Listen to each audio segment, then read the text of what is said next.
Please speak. Yeah, right, neon.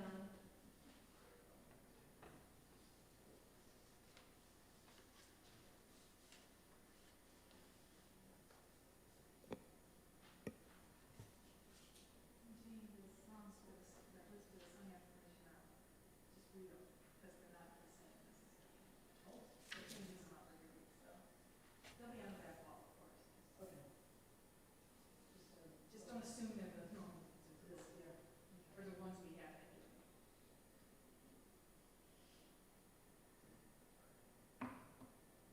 Alright, we're gonna go about 15 seconds.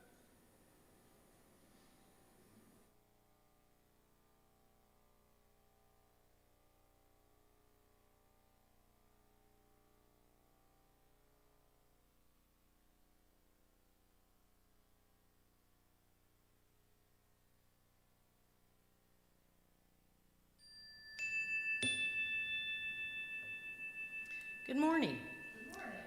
My name is Katie Hay, and I serve as clerk on your DuPage UU Church Board of Trustees. We want to welcome everyone this morning to our open and inclusive virtual community. As Unitarian Universalists, we hold that there are many spiritual paths to truth and meaning, and pledge to support one another as we explore these paths. We are so glad that you were able to find us and join us for our live stream service today. Please check the church website at www.dupageuchurch.org for updates. If you search under DuPage UU Church on Facebook, you will find a number of ways to be in community with us as well. Today and each Sunday, join us for our Zoom social time following the service.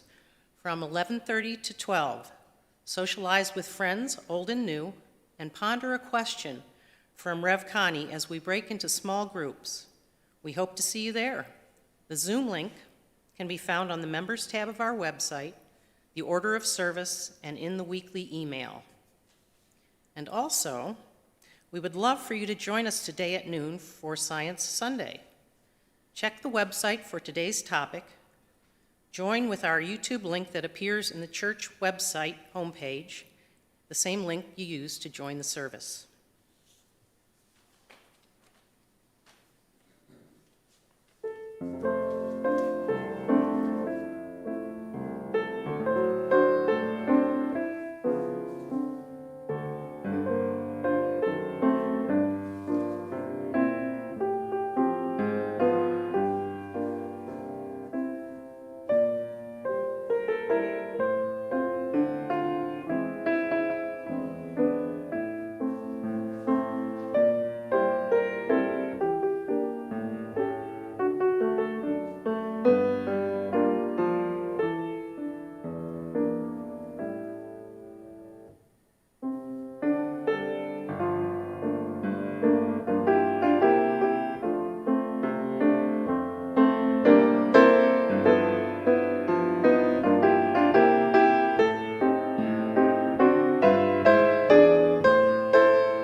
We bring ourselves as we are, accepting and embracing each other as we are, and calling each other to be what we may yet become. We nurture the human spirit and challenge ourselves and each other to vision and action in our quest to explore meaning, find purpose, do justice, heal the world.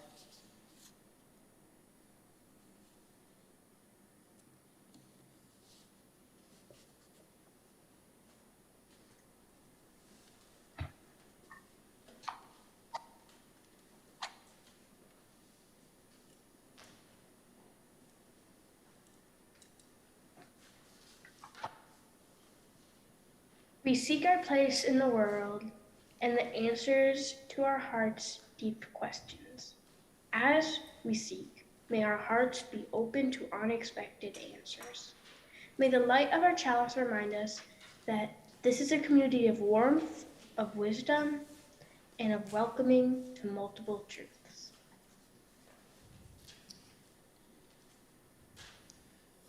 Please join us in singing hymn number 295, Sing Out Praises for the Journey.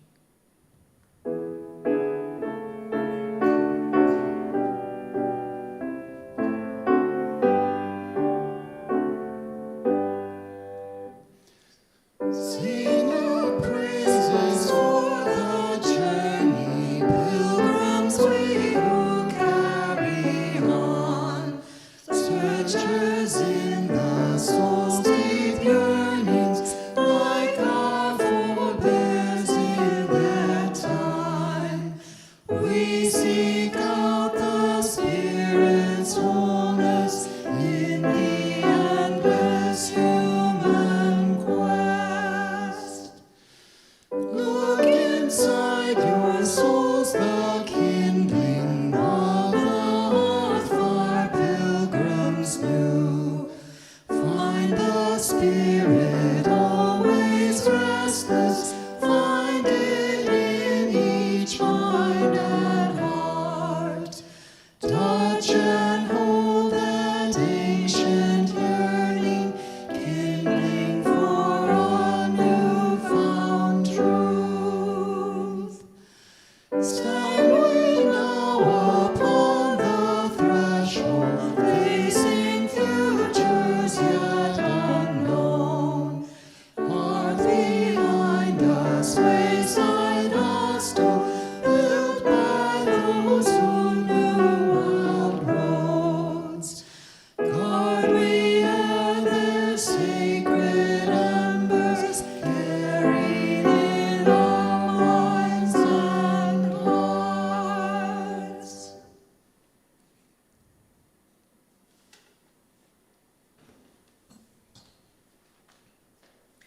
Please join me now in our spoken affirmation. Love is the spirit of this church, and service its law. This is our great covenant, to dwell together in peace, to seek the truth in love, and to help one another.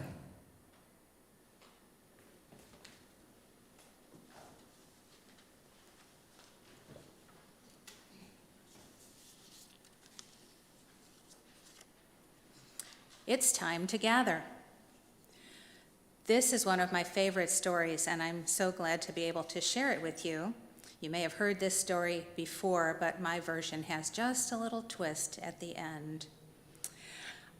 This story works best with audience participation, so I'd like to invite you to practice your part. These are the words: could be good, could be bad, it's too soon to tell. So will you practice?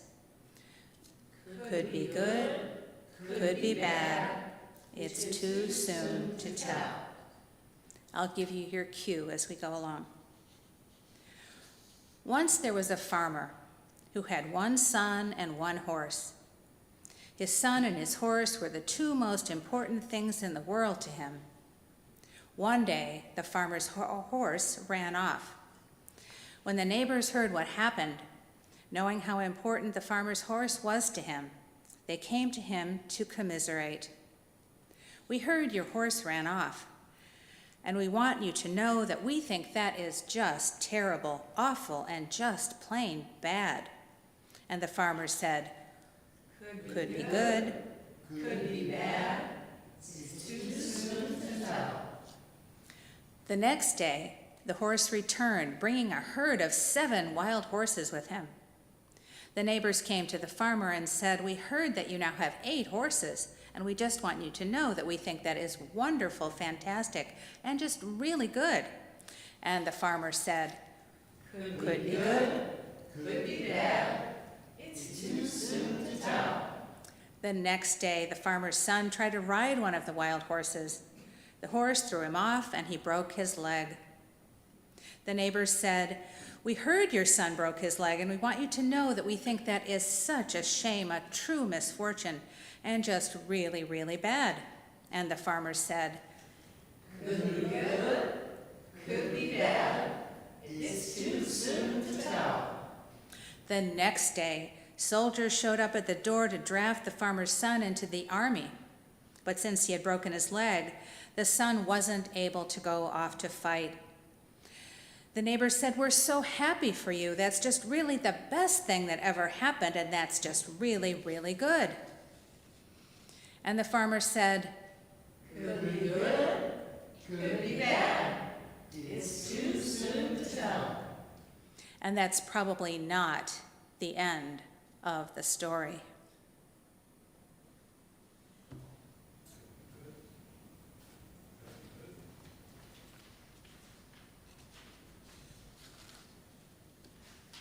Please join us in our song affirmation.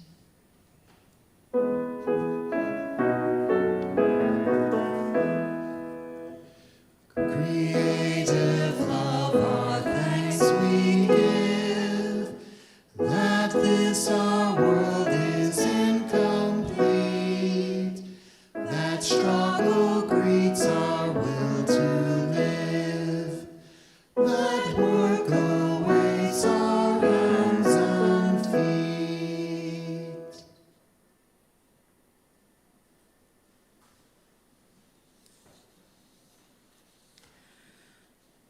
We hold each other in our hearts and minds with all our joys and all our sorrows. The adult children of Mary Ellen Matthews, Kent Matthews, and Kristen Angel express thanks to their Mom's Chalice group, the pastoral care team, and all who supported and befriended their mom over the years. We remember those who are experiencing losses of various kinds and those facing health challenges. We are aware that many are faced with heightened difficulties presented by these times that continue to be challenging for all. Even when the cares of the world weigh on us, may we find joy in our connections with each other and in the pleasures that life holds. Let us care for one another and for ourselves in all the ways we can. As we hold each other in our hearts and minds with all our joys and all our sorrows, whether spoken or unspoken, let's take a moment to be quiet together.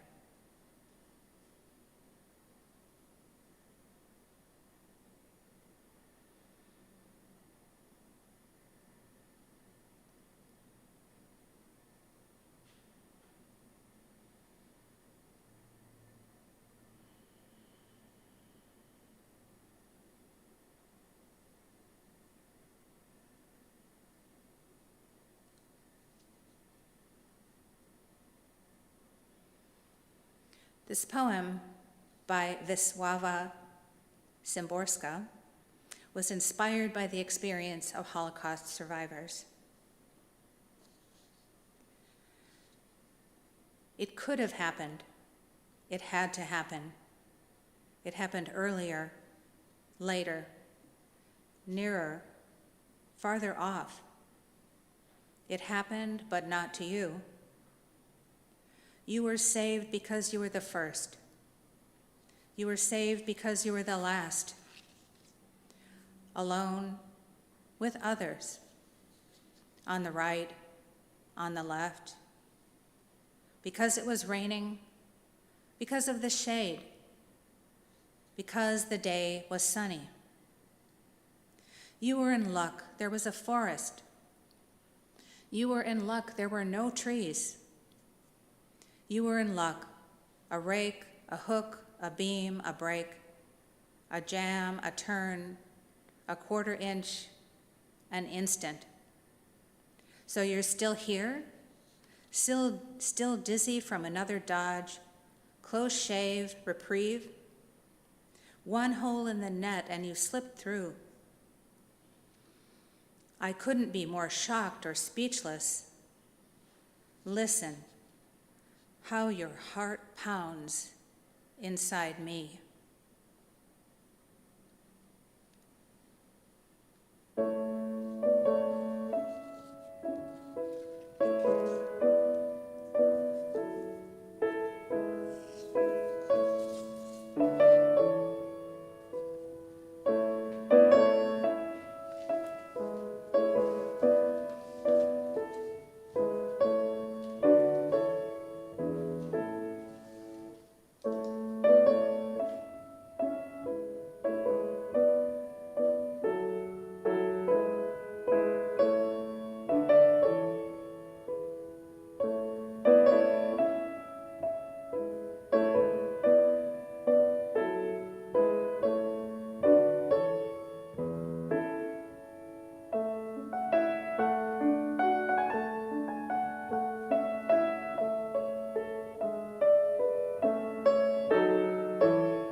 Each month, we share our offerings with an organization nominated by the congregation and selected by our community outreach team.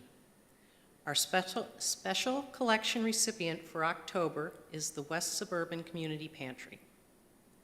The pantry operates year-round with a goal that each eligible family in DuPage County receives nutritionally balanced food, including meats, dairy, and fresh produce monthly.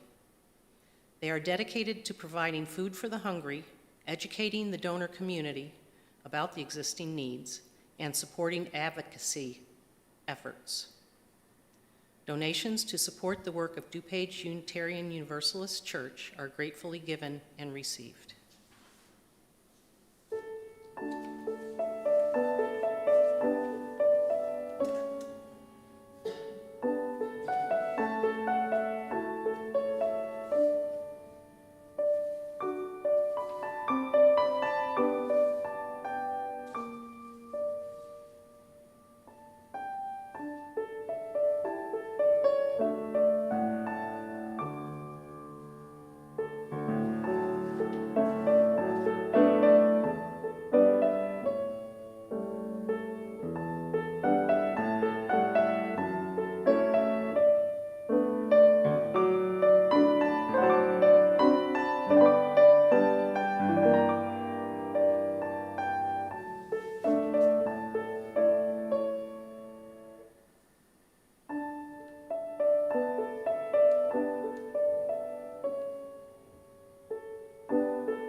Today's reading is The Butterfly Effect by Billy Collins. The one resting now on a plant stem, somewhere deep in the vine-hung interior of South America, whose wings are about to flutter thus, causing it to rain heavily on your wedding day several years from now, and spinning you down a path to calamity and ruin is, if it's any consolation, a gorgeous swallowtail, a brilliant mix of bright orange and vivid yellow with a soft dusting of light brown around the edges. What's more, the two black dots on the wings are so prominent as to make one wonder if this is not an example of mimicry. an adaptation technique whereby one species takes on the appearance of another, less edible one, first brought to light, as it might interest you to know, and possibly distract you from your vexatious dread with regards to the hopelessness of the future, by two British naturalists, namely H.W. Bates in 1862 and A.R. Wallace in 1865.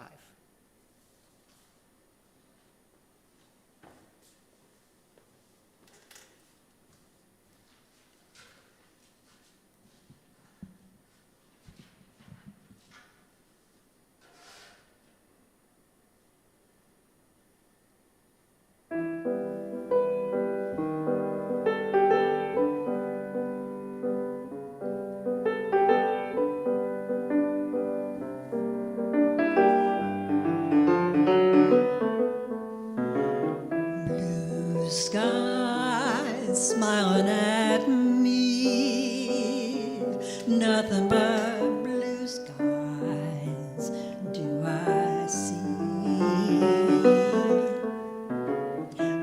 Bluebirds singing a song, nothing but bluebirds all day long. Never saw the sun shining so bright, never saw things going so right. Noticing the days hurrying by, when you're in love, my, how they fly. Blue days, all of them gone, nothing but blue skies all day long.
Never saw the sun shining so bright, never saw things going so right.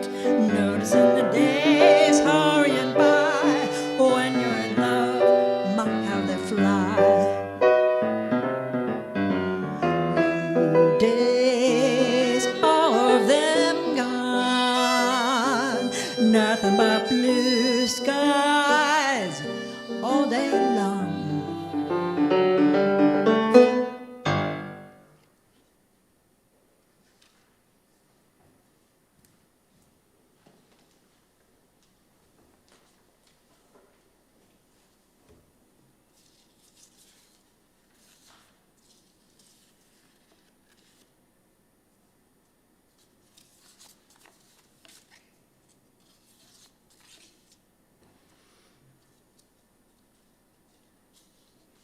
I mentioned to a colleague that I intended to build a sermon around a phrase from the postmodernist philosopher Michel Foucault.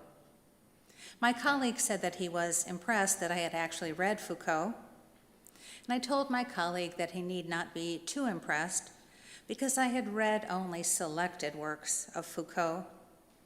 Actually, what I didn't tell my colleague is that I have actually read only selected pages of selected works of Foucault. But nevertheless, I have long been fascinated by Foucault's observation. People know what they do. They frequently know why they do what they do. But what they don't know is what they do does. This assertion is in keeping with Foucault's postmodernist all bets are off philosophy, which holds that old patterns of thinking about the world are artificial fabrications that do not apply to reality. In Foucault's view, actions have reactions, but the reactions are not necessarily predictable. Or perhaps more accurately, the immediate reaction may be predictable, but the ultimate result is not. Thus, causes result in effects, but the effects of our actions may be far beyond anything we might expect or control. Unlike the deterministic view that if only we have enough information, we can figure out what will happen, that the relationship between cause and effect is predictable, Foucault tells us that consequences may be not only unforeseen, but unforeseeable. Like the flapping of a butterfly wing that, according to chaos theory, results in a hurricane on the other side of the world, a small cause can have a huge effect. The variables involved can be hard to measure.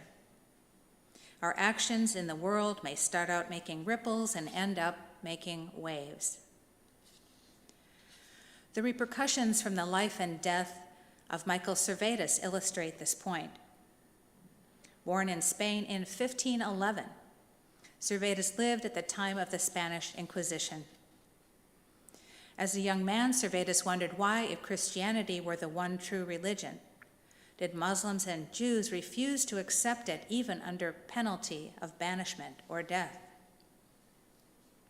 He learned that the Christian idea of the Trinity offended the fundamental Jewish and Muslim tenet, monotheism. Searching the Christian scriptures, he found no mention of the Trinity. Therefore, Servetus attempted to formulate a doctrine that was consistent with his own reading of the Bible. In his first book on the errors of the Trinity, Servetus developed his modalist theology based on the belief in one God, manifested in three different modes of activity.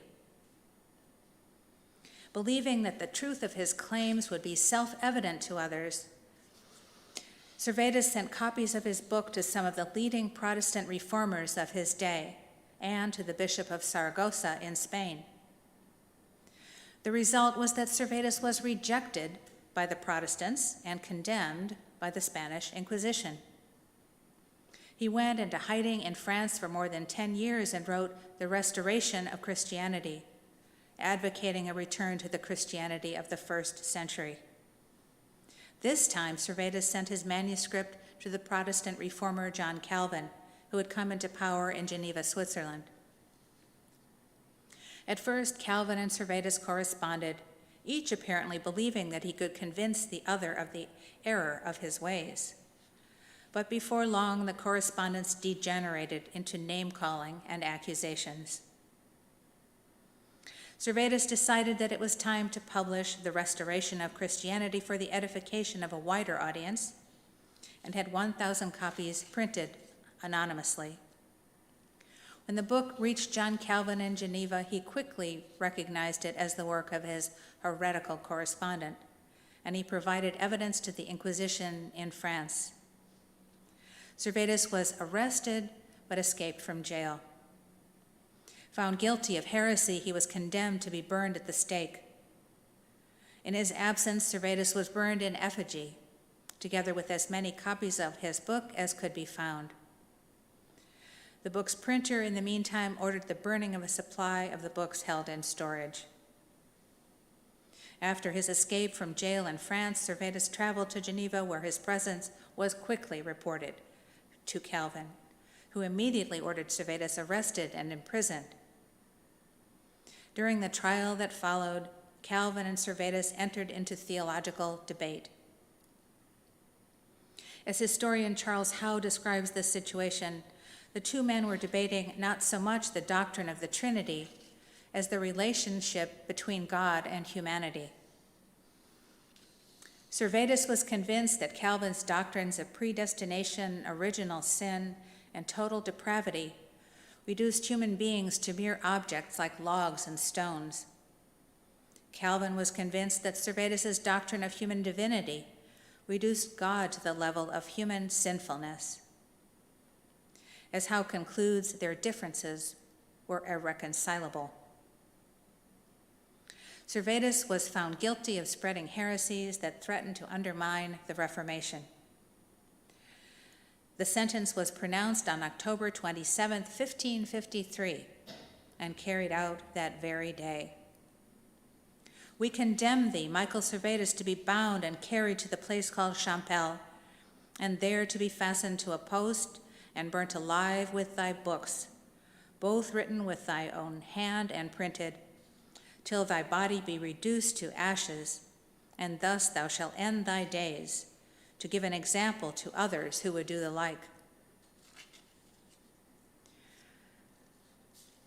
I imagine Servetus as a figure something like Don Quixote. The two Spaniards, the heretic and the fictional character, were roughly contemporaneous. And in portraits I've seen, they look rather similar, each wearing a little goatee, a ruffled collar, and a haughty expression.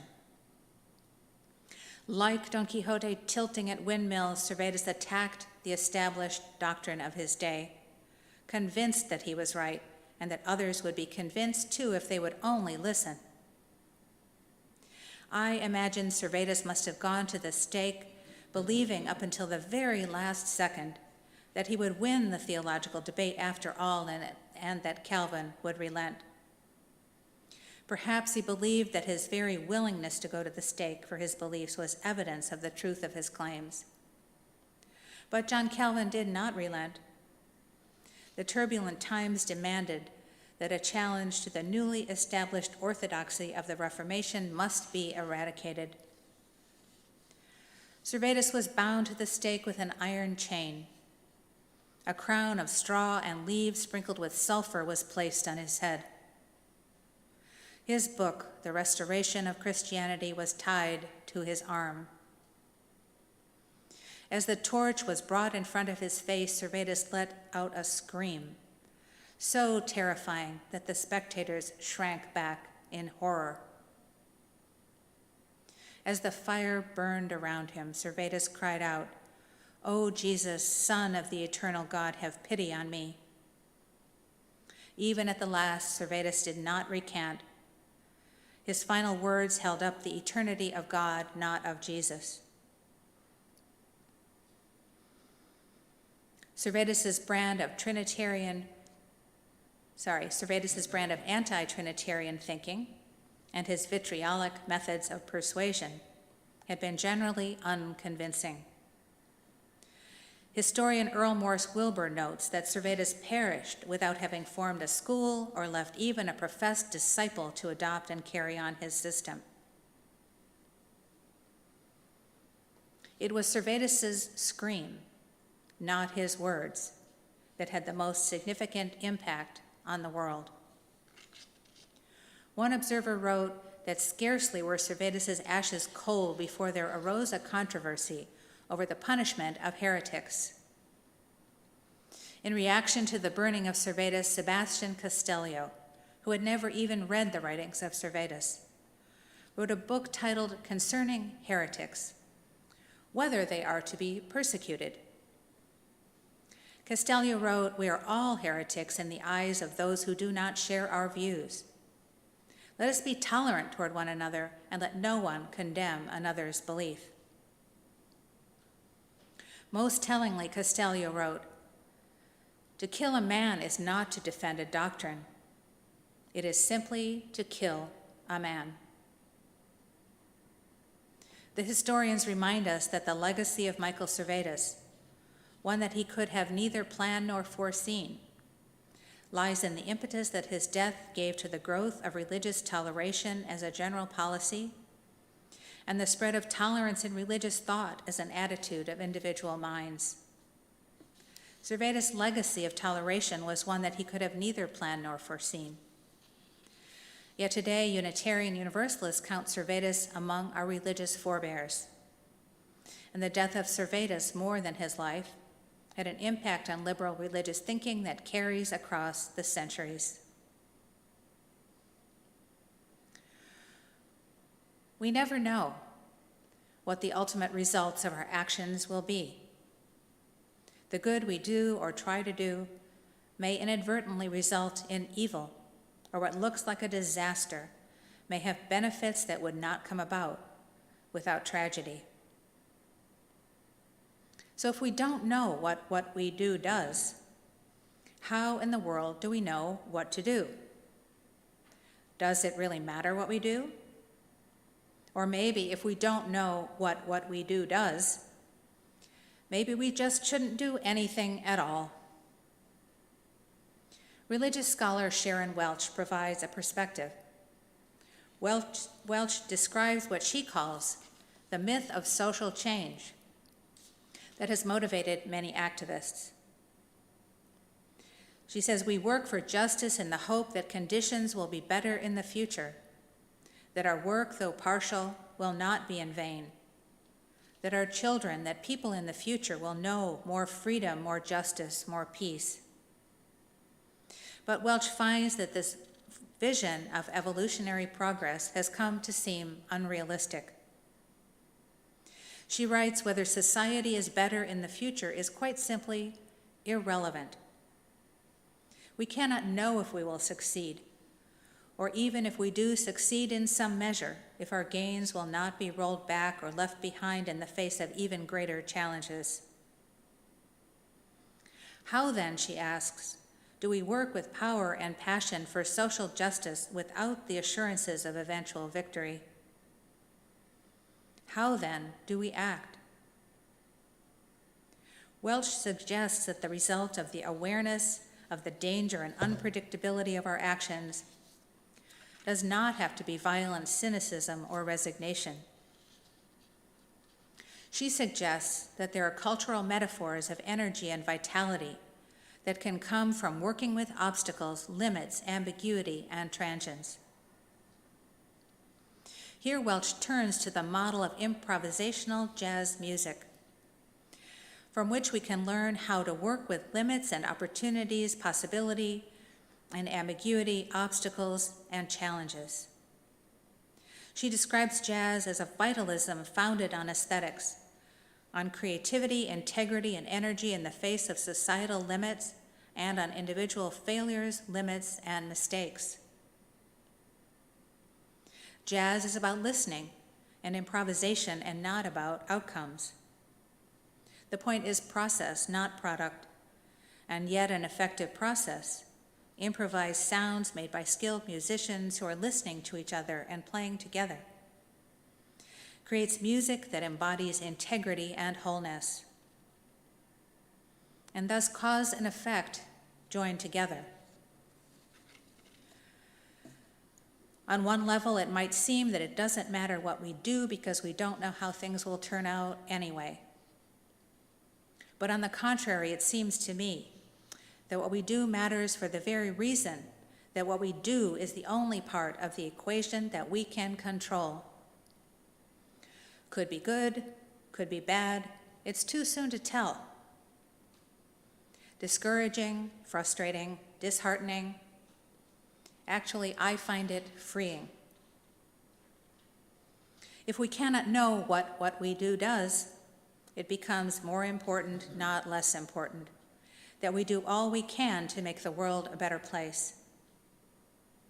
Because what we do is the only thing over which we have any control at all. We have no choice but to live in the moment because the moment is all we ever have. We have to let go of outcomes because the ultimate outcomes of our actions were never in our grasp to begin with. Here's the part that we can control. It is by working to make the world a better place that we make the world a better place. That's what we do, even though we don't know what we do does. From the words of San Juan de la Cruz, if we put love where there is no love, we will find love. If we put peace where there is no peace, we will find peace. If we put hope where there is no hope, we will find hope. May it be so in our lives and in our world.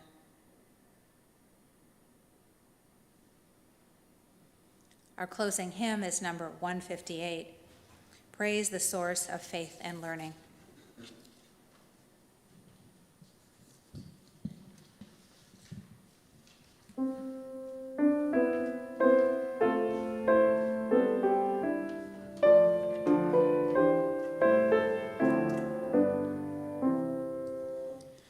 Praise the source of faith and learning that has marked and stroked the mind with a passion for discerning all the world has been designed.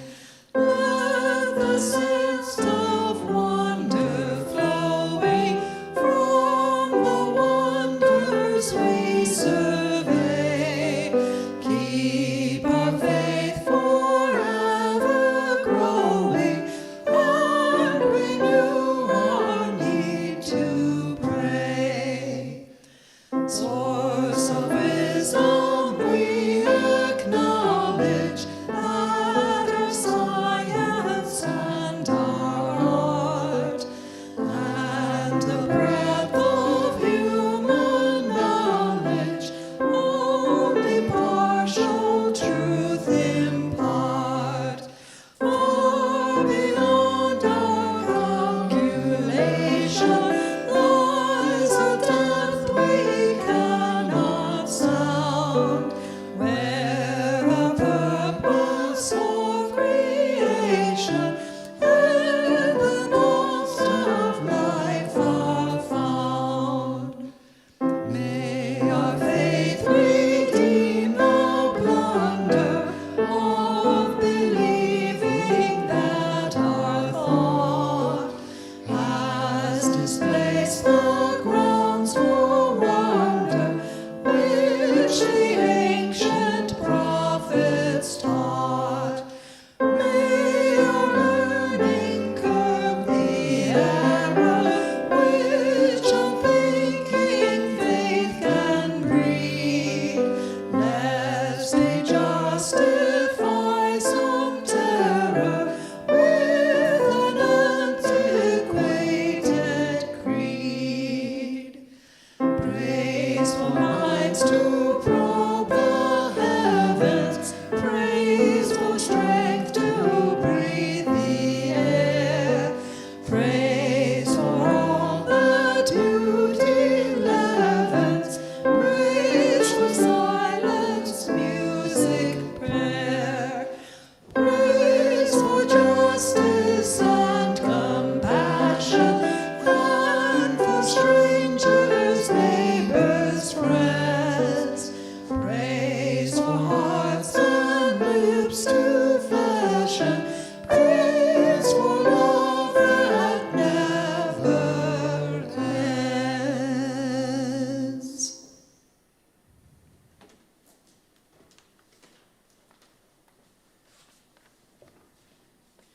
We extinguish the flame of our chalice, and we carry its light in our hearts.